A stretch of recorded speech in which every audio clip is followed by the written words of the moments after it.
Assalamu alaikum everyone and welcome to Story with Hala 38. I am so glad to have you all here with me on this week's story. How are we all doing today? Today, I don't know why, I woke up and I was tired. I felt I was sleepy for some reason. Um, but actually it's good because when I'm tired in the morning, I can sleep later in the day. And usually I have trouble sleeping later in the day. So after the story, I'm gonna go relax, and so should you. Just take the time today for you. Light some candles, put on some relaxing music, and sleep or meditate or read. Take a time to calm yourself down, especially if you've been having a lot of stress for the past week.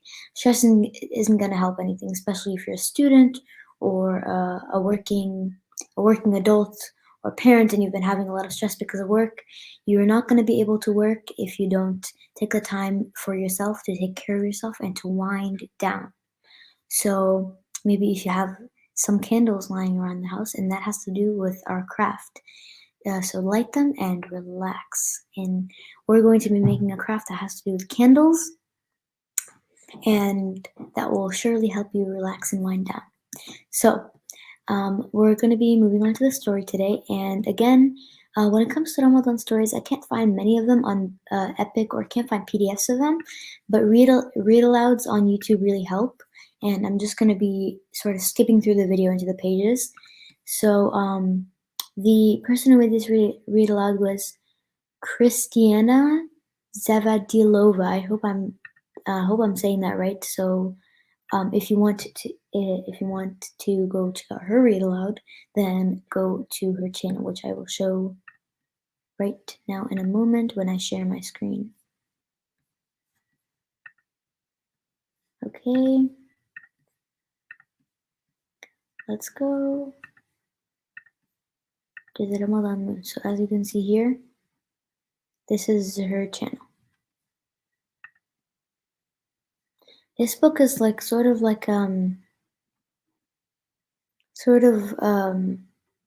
a quote book, sorry, not a quote book, a poem book. Like it has sort of poems, I guess I would say. We wait for the moon, we watch for the moon, we watch for the Ramadan moon.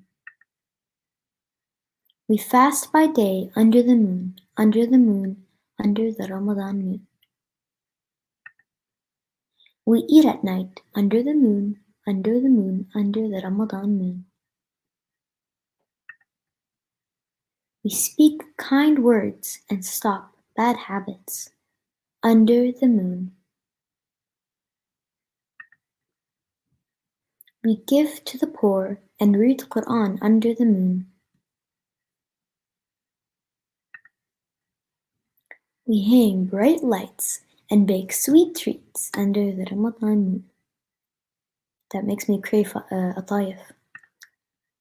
We visit friends under the moon, under the moon, under the Ramadan moon. We crack nuts and drink hot tea under the moon. If you haven't tried sunflower seeds yet, you should totally try them. They're so good, and me and my family love to eat sunflower seeds. They're really yummy. We tell stories and laugh and play under the moon. Then together we pray under the moon, under the moon, under the Ramadan moon. We live our faith until next year under the moon, under the moon, under the Ramadan moon. Like I said, the story is short and mostly a poem book, so I'm just going to read about Ramadan. Ramadan is a time for serious reflection and a happy celebration for Muslims. It is the 9th and most special month in a religious year. Since the Islamic calendar measures months by moon cycles, the date of Ramadan changes gradually over time. But no matter the season, Ramadan always begins with the crescent of a new moon. By fasting, believers build self-control. We clean up our act in other ways too. Some people quit smoking, others stop getting angry. Fasting is a way to purify our bodies and turn our minds toward God. Hunger also reminds us of the suffering of the poor. Islam requires believers to donate a share of their wealth to the needy every year. and many Muslims give during Ramadan. Although Ramadan is demanding, it was also fun. As soon as the sun sets, families sit down to iftar, the breaking meal. The fast-breaking meal. We enjoy special soups and breads as well as pastries stuffed with sweet cheese or nuts. Friends and family visit and snack long into the evening. In the United States, Ramadan recipes and customs reflect the many different cultures Muslim Americans come from. Under the moon, we share holiday foods, games, and traditions. Ramadan ends just as it began, with a new moon. A 3-day holiday follows. Eid al-Fitr, the feast of fast-breaking. Joyful Muslims gather in enormous groups for the first Eid prayer. Dressed in new clothes, we host friends and family at home and exchange presents for children. We thank God for all our blessings, especially the strength to fast and pray. That is the About Ramadan and the Under the Ramadan Moon book. So now moving on to the craft we're going to be doing. Let us do that right now. Let me just do one thing. There we go.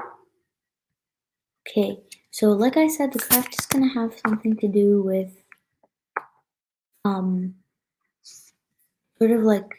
craft is gonna have something to do with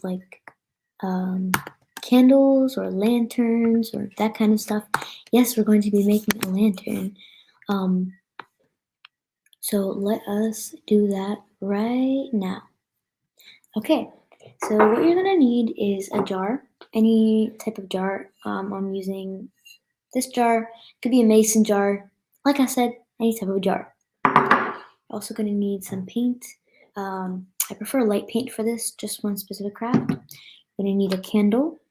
I'm gonna use a real candle, but you can also use the electric ones. And you're gonna need just to, this is optional, but I think it'll make sort of add like a good touch. Some glitter.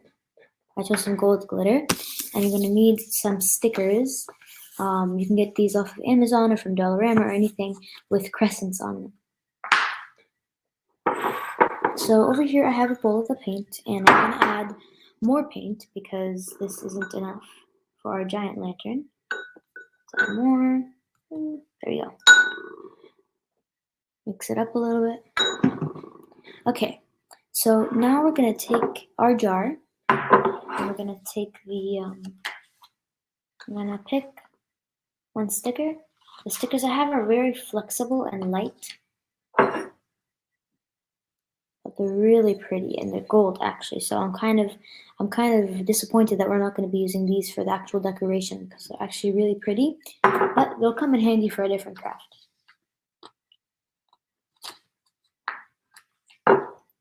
Okay. Oh, I want to flip this one over actually.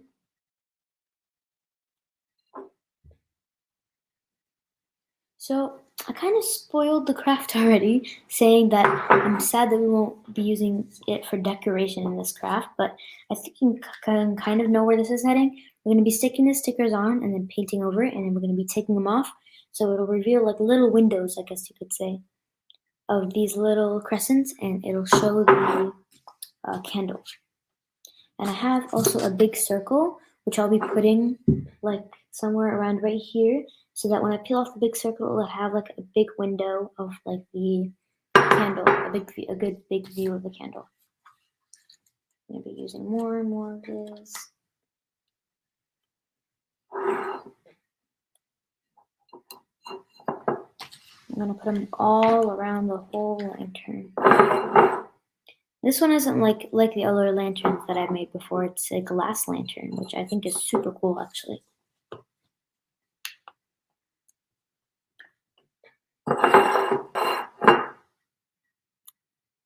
So for here, you don't have to worry about making it look pretty or whatever. Just glue it on.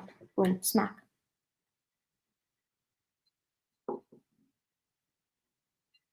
Okay. Let me just angle my camera down a little bit so you guys can see better.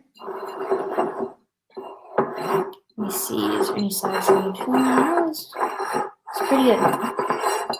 Yeah, we played around a lot, so excuse me for that. So I think we're gonna need to remove one of those, place it somewhere else. Now there's a little bit of like the sticky stuff from I think a label that was here before, but that's completely fine because we're gonna be painting over it anyways. So now over here, I'm gonna be taking a big sticker, full moon sticker. I'm gonna be putting it right here where the candle will be so we can see. Actually, I take that back. I think I might want to angle it down a little bit because the candle won't be that far down. Let's move it down a little bit. Boom. There we go.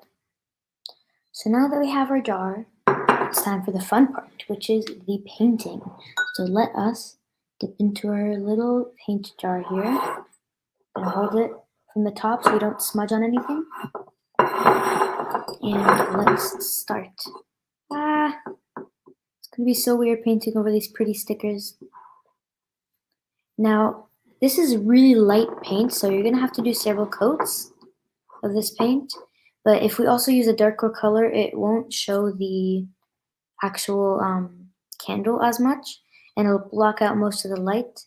And I just thought that it would be a prettier lantern if it was brighter colored.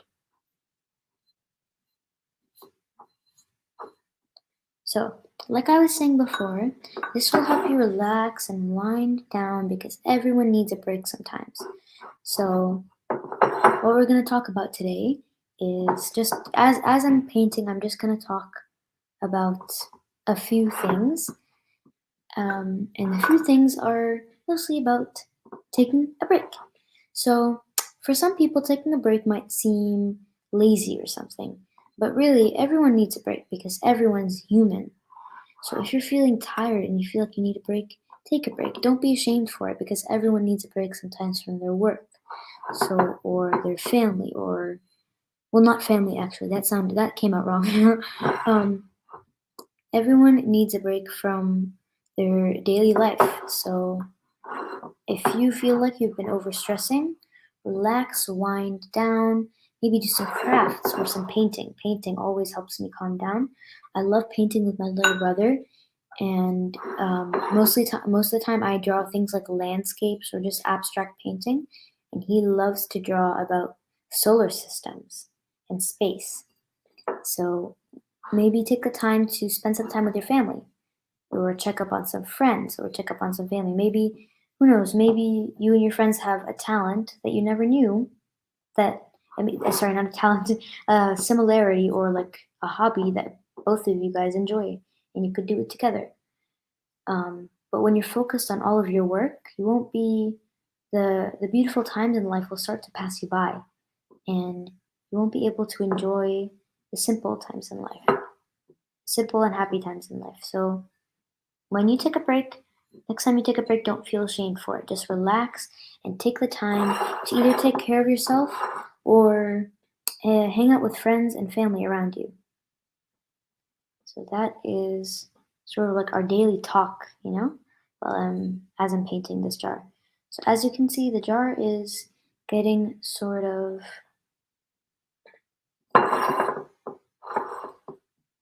it's getting a bit more opaque. I've always had a problem pronouncing opaque. Is it opaque? Is it opaque? That is a mystery that I'll always have in my mind. But I'll figure it out one day. So it's starting to get more opaque, but I think it's going to need a few more coats. Especially now, especially now in Ramadan, take the time to spend some time with your family and friends because it's a time of Ramadan. Maybe send your neighbors over some food, and even if they're non-Muslim, explain to them what Ramadan is. You'll be teaching someone something brand new today. So today at Iftar, maybe if you can invite one of your neighbors over or send them over some food with a note. When we read the book, I believe the girl's name was Layla's lunchbox.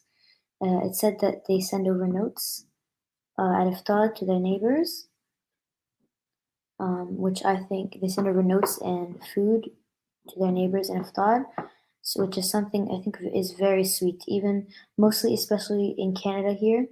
Um, if you live in some of the neighborhoods where there's mostly Arabs around you, you can tell because of their decorations and stuff, their Ramadan decorations outside of their doors. But if you live in a non-Muslim neighborhood, maybe to take the time to send over some food for iftar for your neighbors and teach them something new about Ramadan.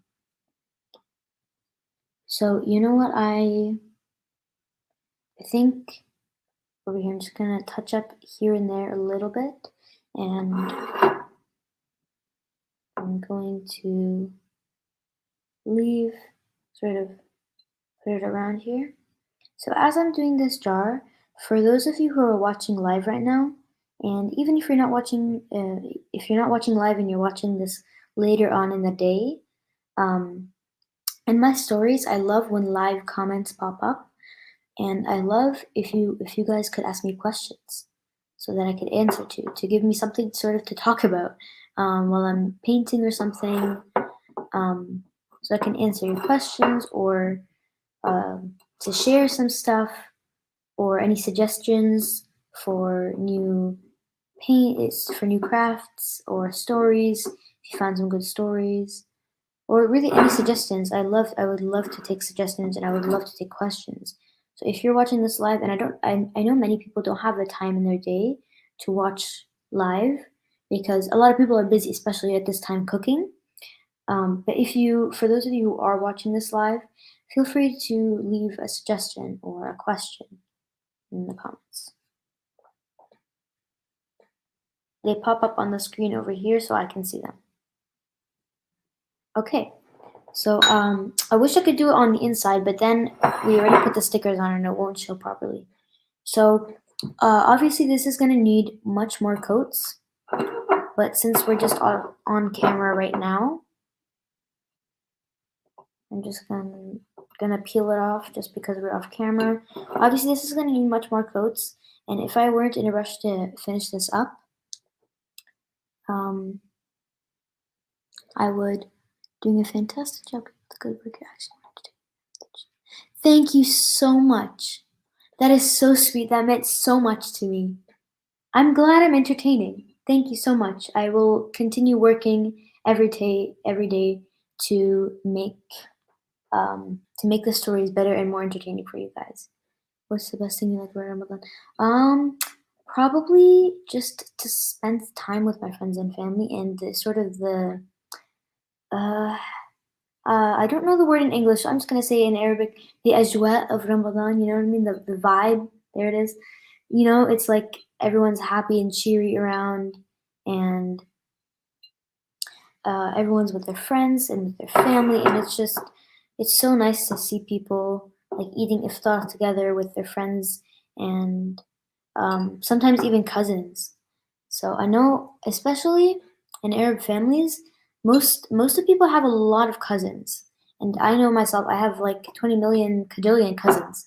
So it's always nice to have them over for iftar. Those who live in Canada, those who live close by, it's nice to have them around for iftar and stuff. Or even neighbors. We have. Oh, I think I messed up at one part. You know what? It's fine. There we go. So even neighbors, yeah, we have really sweet neighbors, and I'm sure even if you don't know their neighbors, your neighbors maybe bring them over like an Arabic treat, like um, let's say like a taif or something, or sambusa, something like that. When you send them food, they'll be curious about Ramadan. Exactly, and then they'll want to learn more about Ramadan. And then you'll be teaching someone something brand new about Ramadan. So here's the jar, and I know it looks kind of splotchy right now, but it's just because I need to do it fast on camera. But make sure to take put a bunch of coats on it. So now time for the fun part, which is glitter. I'm gonna be taking this over here and putting glitter on it, and after that, we're going to be putting the candle inside and waiting for the big reveal. So I'm gonna tip my jar over sort of slightly, I'm gonna put glitter on it. Okay, I'm gonna sort of shake it off in the jar, in the bowl a little bit, because the glitter is. If I know glitter, and glitter gets everywhere. So let's sort of shake it off a little bit in the jar. I want to put in little splotches of glitter here and there. Sprinkle, sprinkle, sprinkle. There we go. Make sure the glue's on, and then shake it off a little bit. Okay. This is kind of hard to put all the glitter on it, but there we go. Shake it off in the jar. So there's a bit of glitter here and there, and like I said before, this is sort of splotchy just because I'm doing it on camera, but take the time to make sure that it's amazing on camera. So now, time for the big reveal. We're going to be putting, there we go. It's kind of going to be lighting our candle.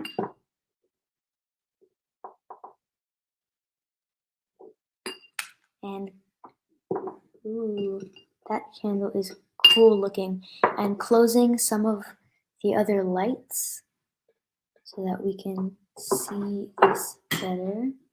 And ooh, look how cool this looks. Holy crap, I love the look of this. And I think it looks really pretty.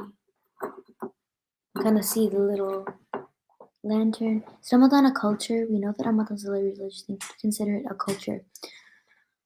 Ooh, this is sort of a hard. I would say Ramadan is more of like it's more of a religious thing. I feel like it's part of our culture. It's part of Islam. But I guess it's part of sort of the Arab culture. Like if you live in Arab countries or Muslim culture, you know what I mean? Even if you live in Canada. So it's like a part of a culture and a part of a religion.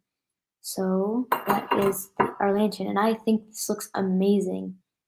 And ooh, just be careful, it's a bit hot. And if you have pets around the house, make sure to keep this somewhere high because you don't want anyone getting hurt. So that is the end of our story with Hala 38. Thank you so much for the comments, the questions. It really made me happy to listen to all your questions and comments. And I hope you enjoyed this story and the craft. And I will see you again next week on Story with Hala 39. Assalam.